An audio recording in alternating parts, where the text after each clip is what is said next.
Amma man ata, as for him who gives his wealth in charity. This is the most fundamental. In Surah Al-Balad we saw, this is the narrow, passage, narrow valley which we have to cross. This is the bottleneck. فَلَقْتَحَمَ الْعَقَبَةِ وَمَا أَدْرَاكَ مَا الْعَقَبَةُ فَكُّ رَقَبَةٍ أَوْ إِطْعَامٌ فِي يَوْمٍ ذِي مَسْغَبَةٍ يَتِيمًا ذَا مَقْرَبَةٍ أَوْ مِسْكِينًا ذَا مَتْرَبَةٍ ثُمَّ كَانَ مِنَ الَّذِينَ آمَنُوا وَتَوَاصَوْا بِالصَّبْرِ وَتَوَاصَوْا بِالْمَرْحَمَةِ. So same is here.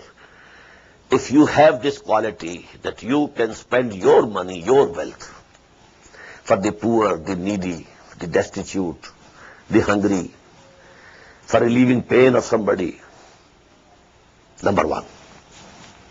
Number two, wattaqa. Now the translation you will find, and who is God-fearing, but this is not correct here. But the basic meaning of taqwa, taqa yaqi. Waqa yaqi means to save yourself. Waqa yaqi. Waqina azab an-nar. Oh Allah, save us from the punishment of the fire. Waqina azab an-nar. Ibtaqa, bab ifta'al, and it becomes ittaqa, means to save yourself. Taqwa means saving yourself. Saving yourself from the displeasure of Allah. Saving yourself from the wrath of Allah. Saving yourself from the fire of hell. All this is taqwa. You are saving yourself. But this saving is based on a moral sense within human beings. Alhamaha fujuraha wa taqwaha. You have a moral sense in you, a moral law, according to Kant, He said there are two proofs of the existence of God. The starry heavens above and the moral law within. This moral law, we read this last night. This moral law. فَأَلْهَمَهَا فُجُورَهَا وَتَقْوَاهَا وَنَفْسٍ وَمَا سَوَّاهَا فَأَلْهَمَهَا فُجُورَهَا وَتَقْوَاهَا.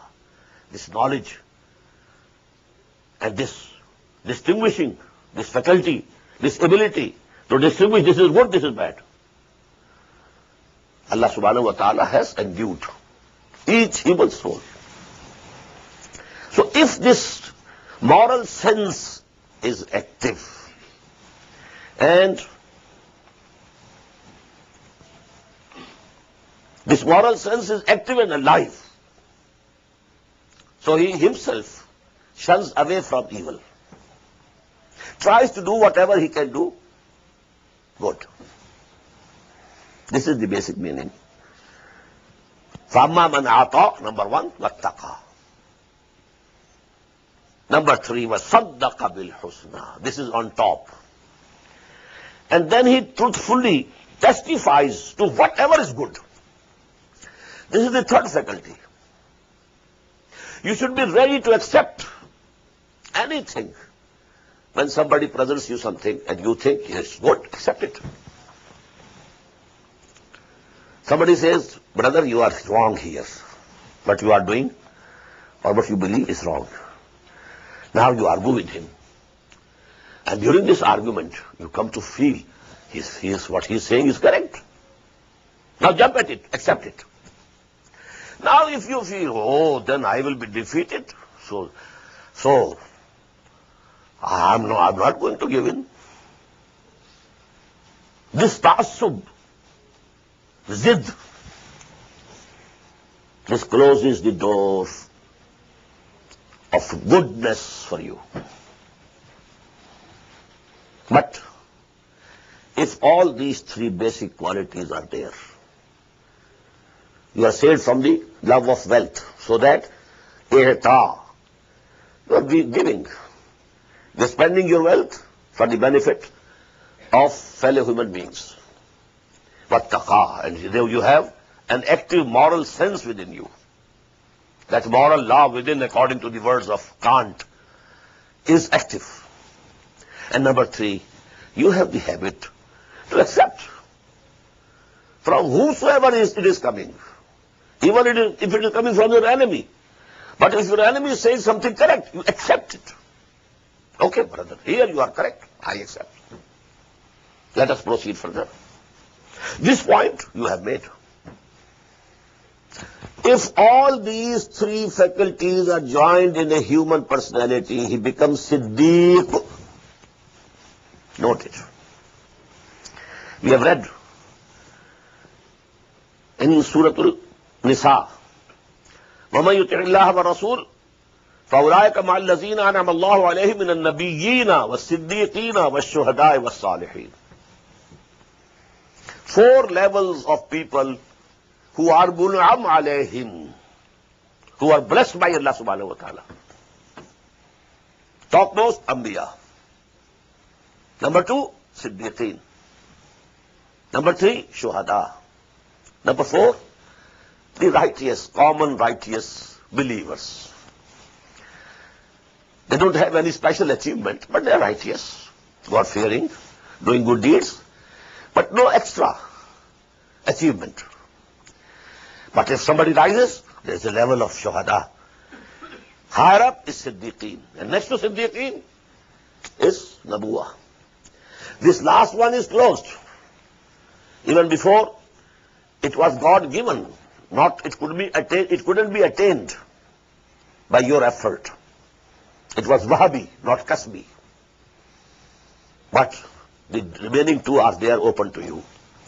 And these remaining 2, if you want to have an insight, because in Surah Al-Hadid also we read, وَالَّذِينَ آمَنُوا بِاللَّهِ وَرَسُولِهِ أُولَٰئِكَ هُمُ الصِّدِّيقُونَ وَالشُّهَدَاءُ عِندَ رَبِّهِمْ. These 2 levels are mentioned over there also. They refer to 2 types of psychological build of the personalities. Allah subhanahu wa ta'ala has made different, aptitudes.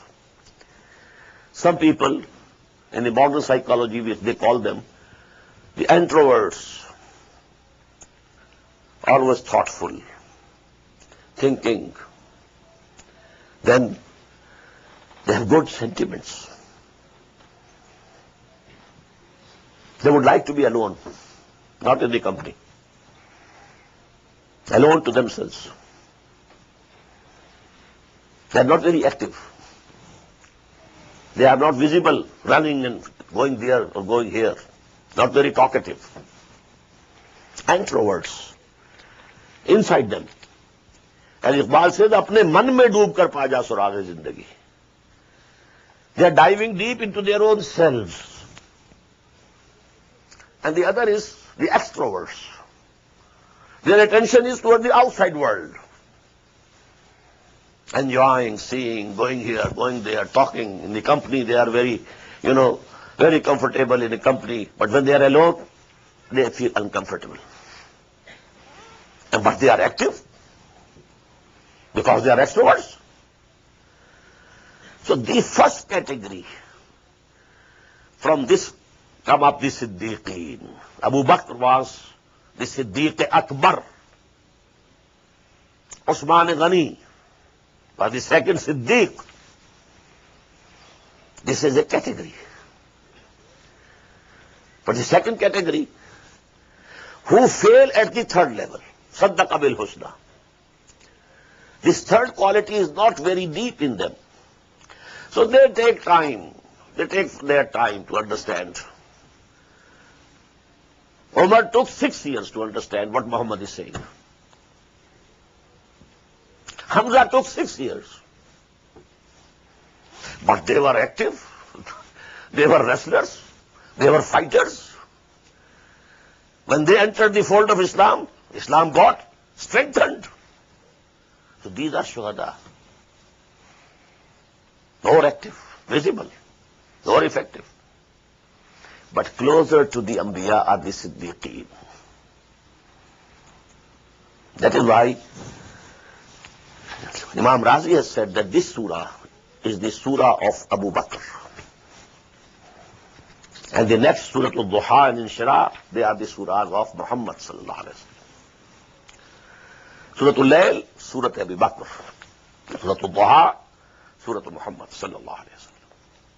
So these 3 qualities فَأَمَّا مَنْ أَعْطَى وَاتَّقَى وَصَدَّقَ بِالْحُسْنَى فَسَنُيَسِّرُهُ لِلْيُسْرَى. We shall gradually make him more and more able and suitable to reach the place of greatest ease, and that is the garden of paradise. If you have these three qualities, Allah subhanahu wa ta'ala will take you gradually, nearer to the garden of paradise. But if you have the three opposite qualities, وَأَمَّا مَنْ بَخِلَ, whosoever is miserly, he loves wealth more than anything.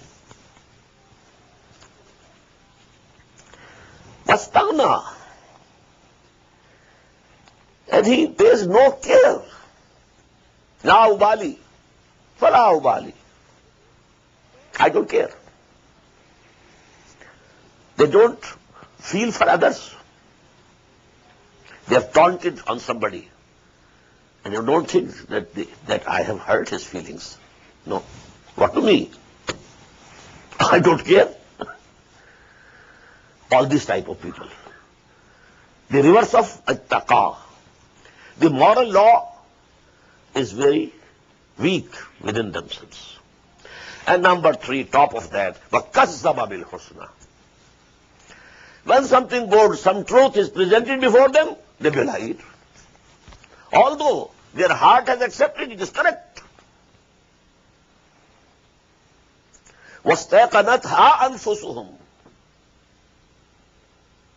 In their hearts they believed, but with their tongues they belied. So this is just the opposite. Whosoever has all these three is the worst of the people. And the model of this character in that Arabian society of the time of Muhammad sallallahu alaihi wasallam, society of Makkah, was Abu Lahab. The top there is Abu Bakr. The top there is Abu Lahab. In between you will have grades. Grades of the believers, grades of the disbelievers. Among the disbelievers were Abu Jahl, but Abu Jahl was not miserly. This was not real. It is about that. We shall read that surah, which we will call the surah of Abu Jahl. But he didn't have that moral law. Number two, he didn't have the ability to accept the truth when it comes to him. So he failed. But he was not miserly. So you will find others between these two extremes. So you will find in this surah two words, Atqa and Ashqa. Atqa, topmost muttaqi. Ashqa, the lowest wicked, the lowest in wickedness. فَسَنُيَسِّرُهُ لِلْعُسْرَى. Whosoever has these three qualities, we shall gradually make him more able and suitable to reach the place of greatest distress, that is the fire of hell.